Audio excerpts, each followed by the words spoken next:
एक राजा कर्मवीर थे। जैसा नाम वैसे ही कर्म और धर्मवीर थे, परंतु वे हमेशा चिंतित रहते थे। कारण अपनी प्रजा के स्वभाव से ही वे दुखी रहते थे।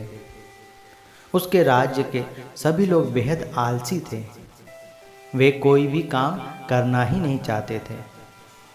अपनी जिम्मेदारियों से सदा दूर भागते, एक दूसरे पर अपने कार्य टालते रहते। उनका मानना था कि सारा काम राज्य की ओर से ही किया जाना चाहिए, क्योंकि राजा हमसे जो कर वसूल करता है, इसलिए ये राजा की ही जिम्मेदारी बनती है। राजा ने अनेकों माध्यमों से उन्हें यह संदेश देने की कोशिश की कि सिर्फ राज्य के भरोसे पर रहने से हर कार्य सिद्ध नहीं होता। इसलिए किसी भी राज्य में नागरिकों को भी कुछ न कुछ सहयोग करना अथवा अपनी जिम्मेदारी समझनी चाहिए। राजा ने कई बार बड़े सख्त उपाय भी किए, पर उनमें कोई सुधार नहीं हुआ।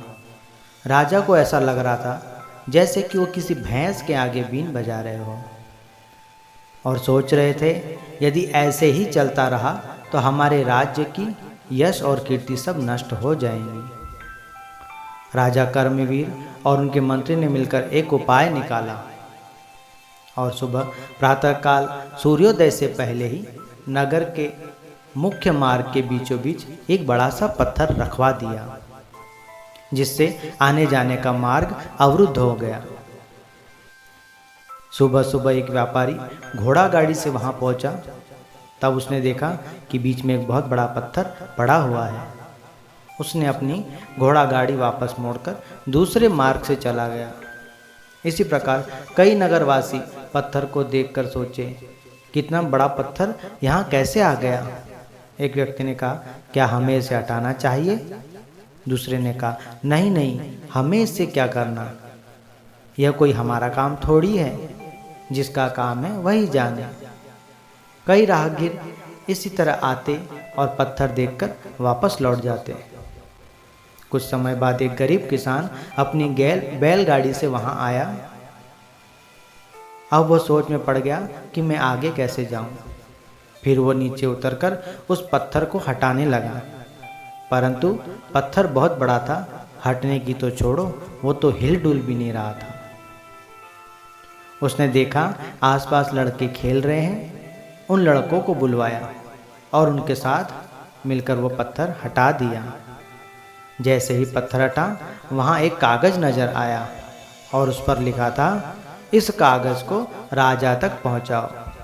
किसी को कुछ समझ में नहीं आया। किसान बोला, कोई बात नहीं, मैं मार्ग में जाते हुए ये पत्र राजा को दे देता हूँ। और किसान कागज लेकर राजा के पास पहुँचा। राजा ने किसान का बड़ा मान सम्मान किया और भरपूर उपहार दिए। जब यह बात राज्य में पूरी तरह फैल गई, सब हैरान परेशान होने लगे। काश हमने ये पत्थर हटाया होता। उन व्यक्तियों को भी जब ये बात पता चली, तब बड़े दुखी हुए और अपनी किस्मत को कोसने लगे। पर अब क्या कर सकते हैं, समय निकल जाने के बाद कोई लाभ नहीं होता। इसलिए प्यारे, अपने शरीर से जितना परोपकार हो जाए वह कर लेना चाहिए। इनाम के लालच में अब वे लोग भी सतर्क रहने लगे।